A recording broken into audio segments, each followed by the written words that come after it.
ठीक है,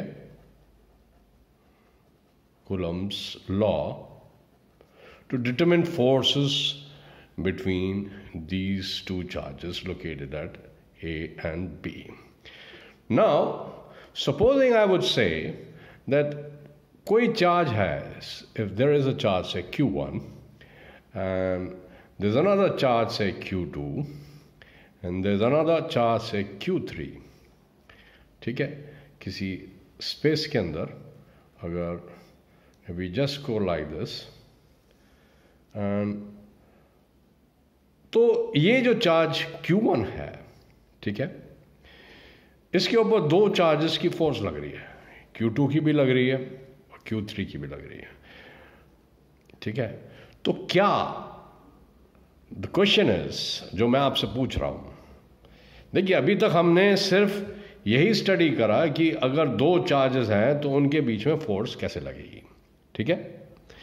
बट अगर एक चार्ज है उसके अगल बगल में दो चार्ज और मौजूद हैं, तो क्या ऐसा होगा कि ये जो फोर्स है कुछ कम हो जाएगी इसकी वजह से, Q3 की वजह से, या मतलब Q1 पे Q2 की फोर्स Q3 की वजह से क्या इफेक्ट हो सकती है? यानी कि Q1 पे Q2 की वजह से क्या फोर्स है? Force on 1 due to 2 that is equal to K Q1 Q2 upon R21 का whole square and R21 vector from position vector, मतलब you can have this unit vector from 2 to 1, है ना, यही तो होगा फोर्स। अभी हमने स्टडी करा vector form of Coulomb's law unit vector के टर्म्स में, F12 क्या होगा? Force on 1 due to 2, it will be directed like this, okay, and force on due to Q3 on this would be directed this way. तो मैं सिर्फ आपसे ये पूछना चाह रहा हूँ कि क्या Q1 पर फोर्स Q2 की वजह से ये जो फोर्स आई, क्या ये जो फोर्स है F13 that is F Q1 Q3 upon R31 का होल स्क्वायर R31, क्या ये जो फोर्स है, ये वाली फोर्स, क्या इस फोर्स को अफेक्ट करेगी? मतलब will this force change this force? No. The answer is absolutely no. No, no, no. Okay? यही एक नेचर का, I mean, you should really praise nature for its independence. उसमें कितनी इंडिपेंडेंस है नेचर ने, हर चीज को कितना इंडिपेंडेंट बनाया है। I mean, hats off to nature. I mean, it's really आप मान नहीं सकते हैं कि नेचर कितनी खूबसूरत है इन सारी चीज़ों में। फोर्स के मामले में आदमी होता तो वो 100%, अगर कोई बीच में कोई बंदा है, वो कोई पावरफुल है और कोई कैसा है, तो पावरफुल जो है इन्फ्लुएंस करेगा। हाँ, मान लीजिए ये क्या कहते हैं, ज़्यादा पावरफुल है Q2 से, तो Q3 Q1 को ज़्यादा इन्फ्लुएंस करेगा। मतलब अगर हम आदमी मान लें इन चीज़ों को, बट नेचर में नहीं है ऐसा। हाँ, फॉर एग्जाम्पल आपने साउंड से, ये बिल्कुल आपको समझ में आएगा, साउंड से, through sound you will understand.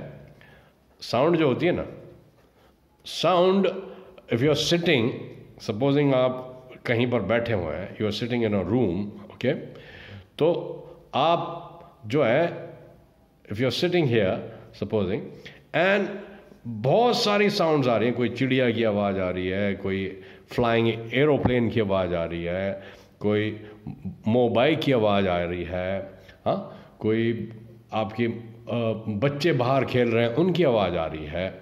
So I mean those voices are registering on your ear simultaneously, and you will if somebody asks you कि भाई बाहर क्या क्या आवाज़ आ रही थी, तो आप आराम से बता देंगे यार बाहर बच्चे खेल रहे थे एक हवाई जहाज ऊपर से उड़कर गया और मेरे ख्याल से एक मोटरसाइकिल भी गई थी और उधर एक कौवा बैठकर काएँ काएँ कर रहा था और कुत्ता भी भौंक रहा था बाहर।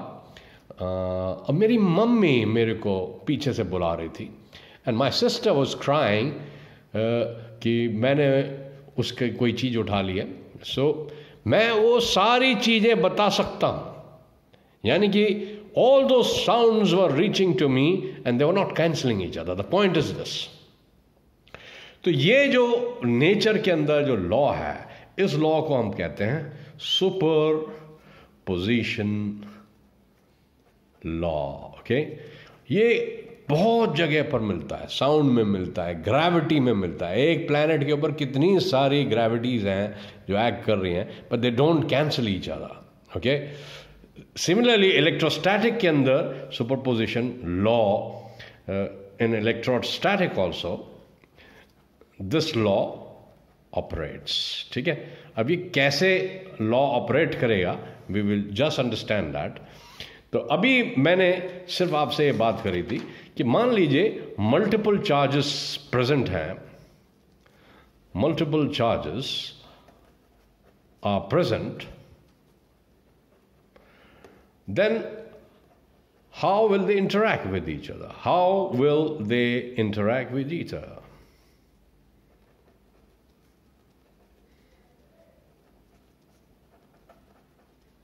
Okay? कैसे इंटरेक्ट करेंगे वो आपस में? क्या एक दूसरे को कैंसिल करेंगे? क्या एक दूसरे को इन्फ्लुएंस करेंगे? What? How? What it will be doing? तो वही सुपरपोजिशन प्रिंसिपल समझाता है बहुत अच्छी तरीके से। कूलम्स लॉ से तो हम सिर्फ दो चार्जेस के बीच में फोर्सेस को पता कर सकते हैं, मगर अगर मल्टीपल चार्जेस प्रेजेंट हैं और सपोजिंग हम एक चार्ज पर मान लीजिए Q1 है, Q2 की वजह से फोर्स, Q3 की वजह से फोर्स, Q4 की वजह से फोर्स, Q5 की वजह से फोर्स, Q6 की वजह से फोर्स, ऐसे ही n नंबर ऑफ चार्जेस मान लीजिए Q1 के आसपास हैं, तो वो इस पर जो फोर्स डाल रहे हैं, जो कूलम्स लॉ, मतलब इंडिविजुअली तो आप कूलम्स लॉ को ही लेंगे ना। मान लीजिए आपको इसके और इसके बीच में निकालनी है, तो force on 2 due to 1, force on 1 due to 2, force on 1 due to 6, force on 1 due to 3, force on 4 due to force on 1 due to 4 and so on. So these will be individually calculated using Coulomb's law. But how will you find the total forces of all these forces impinging?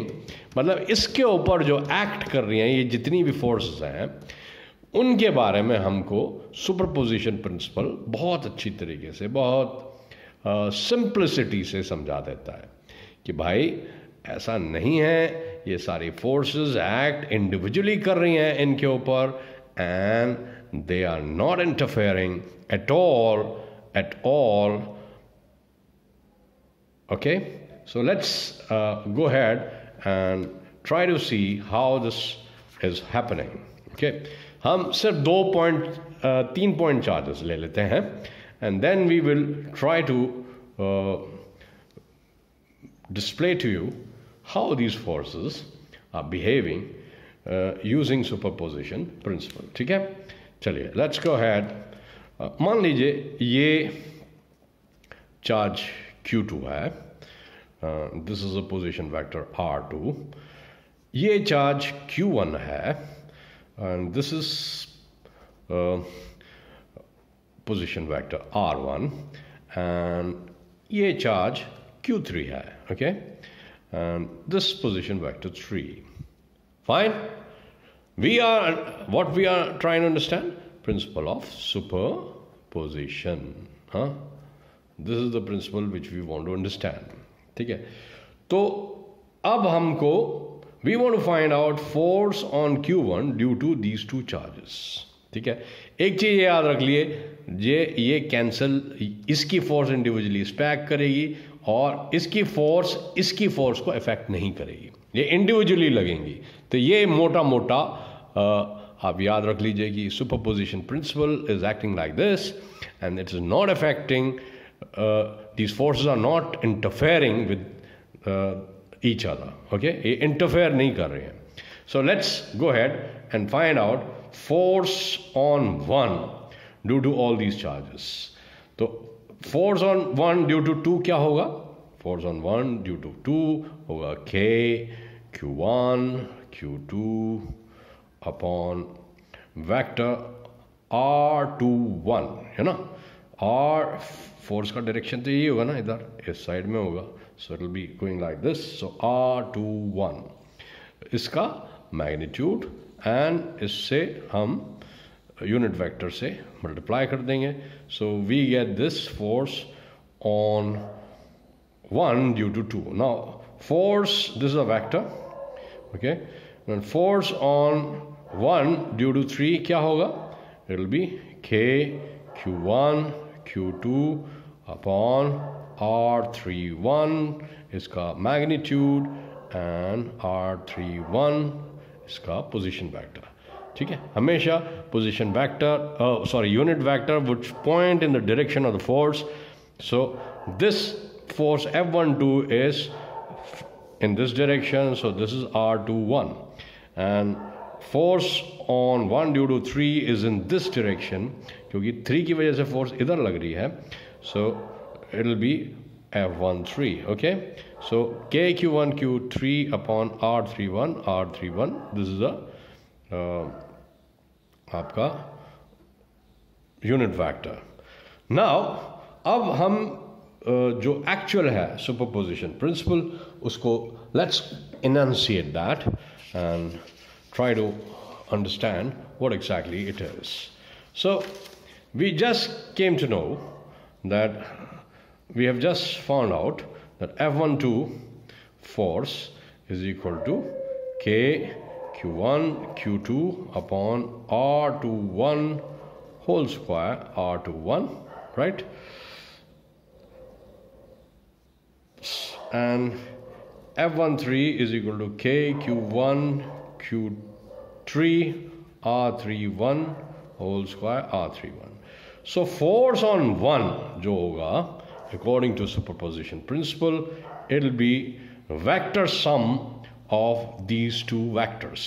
So F1 जो resultant आएगा, that will be this vector plus this vector.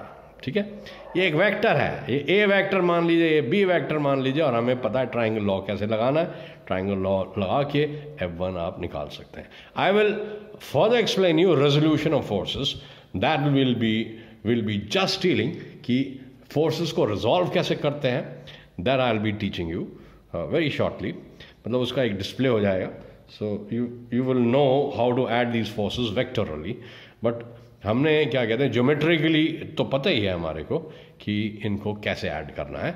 ए का हमारे को मान लीजिए ये direction पता है, बी का डायरेक्शन इस साइड में है. So we can add these forces A and B like this, isn't it? And this gives you A plus B. So मान लीजिए F12 ये है और F13 का डायरेक्शन ये है, तो ये F1 प्लस F2 ज्योमेट्रिकली आपको मिल जाएगा. ठीक है ना? तो ये तो बात हुई अगर सिर्फ दो वेक्टर्स प्रेजेंट हैं, मतलब दो चार्जेस प्रेजेंट हैं किसी एक चार्ज के नेबरहुड में. जैसे कि यहाँ पर ये Q1 के around Q2 and Q3 present है.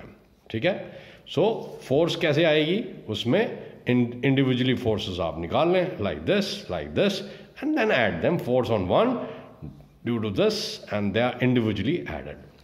अब मान लीजिए हमारे पास, supposing you have n number, supposing there are more charges, say this is Q1 and इसके चारों तरफ और चार्जेस प्रेजेंट हैं. जैसे ये Q2 हो गया, ये Q3 हो गया, ये Q4 हो गया, ये Qn हो गया. मान लीजिए, I mean up to n charges, right? So we would try to find कि इन n चार्जेस का Q1 पे क्या असर पड़ रहा है. So this will be position vector this will be position vector this will be this will be this and this will be this dot dot dot, मतलब an तक है ना. तो F1 पे देखिए ये फोर्सेस का ये डायरेक्शन है, ए एन का डायरेक्शन ऐसे होगा, ए का डायरेक्शन ऐसे होगा, A4 का डायरेक्शन ऐसे होगा, है ना, ये आपको पता ही है। हाँ, हम ठीक है ना, F1 के ऊपर हम जो ये F1 है उसके अंदर हम इसको ऐसे लिख सकते हैं सारे, F21 F12 force on 1 due to 2 plus force on 1 due to 3 plus force on 1 due to 4 plus force on 1 due to 5 and so on up to force on 1 due to n. Huh? n minus 1 because 1 तो count नहीं होगा ना, है ना, क्योंकि there are total n charges. तो ये तो क्या कहता है, you can say that force on 1 due to nth charge, yeah, you can say that, right, but ये total quantities जो total forces होंगी वो n minus 1 ही होंगी, क्योंकि अगर आप n है तो दो पेयर्स बन रहे हैं, तो there will be n minus 1 forces, right. So आप इनको कैलकुलेट कर लें और ऐड कर दें, so k q1 q2 upon r21 whole square plus into r21 magnitude k q1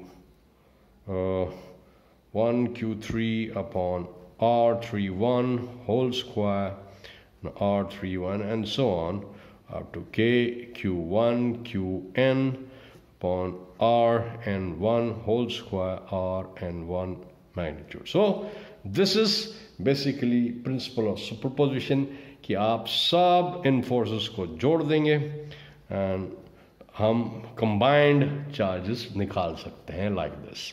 So you can just write down this law, just write down.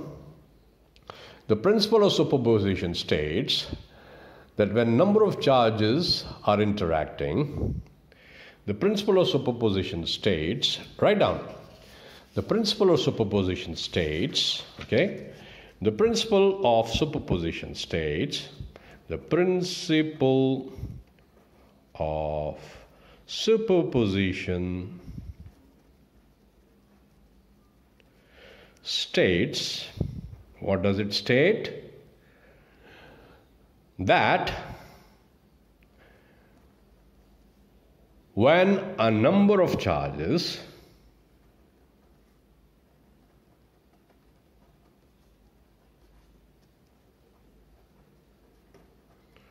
the principle of superposition states that when number of charges are interacting,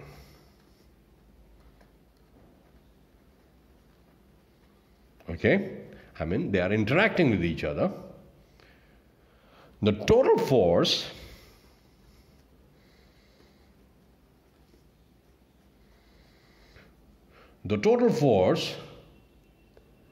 on a given charge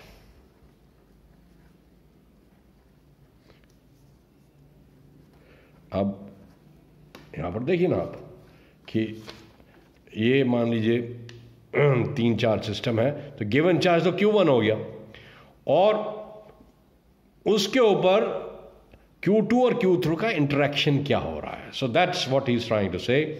The principle of superposition states that when number of charges are interacting, the total force on a given charge, here the total force on a given charge is Q1, है ना, हमने Q1 पे ही तो निकाला force. On a given charge, right, is the vector sum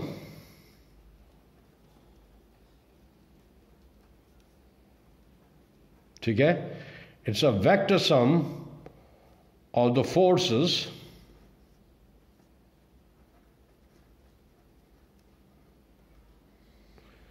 exerted,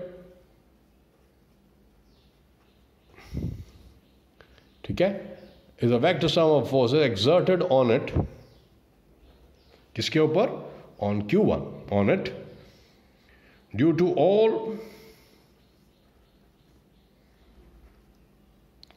other charges,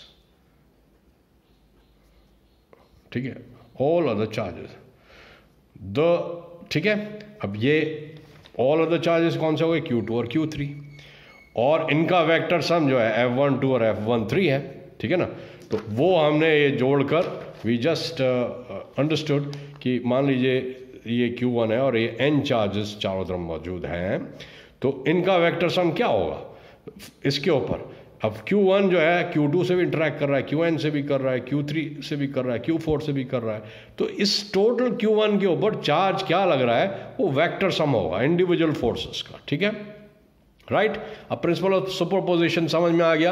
अगर आपको ये principle of superposition समझ में आ गया तो ग्रेविटी का लॉ आपको समझ में आ गया, हाँ, आपको इलेक्ट्रोस्टैटिक्स समझ में आ गया, आपको साउंड्स में कई जगह सुपरपोजिशन प्रिंसिपल यूज होता है, इलेक्ट्रिक फील्ड में ये यूज होता है। सो you will be using principle of superposition umpteen times in number of subjects which you will be studying. So principle of superposition is absolutely beautiful principle present in nature, and these forces, next you can write down, the force between the charges is not affected by presence of other charges, ठीक है। The force between charges is not affected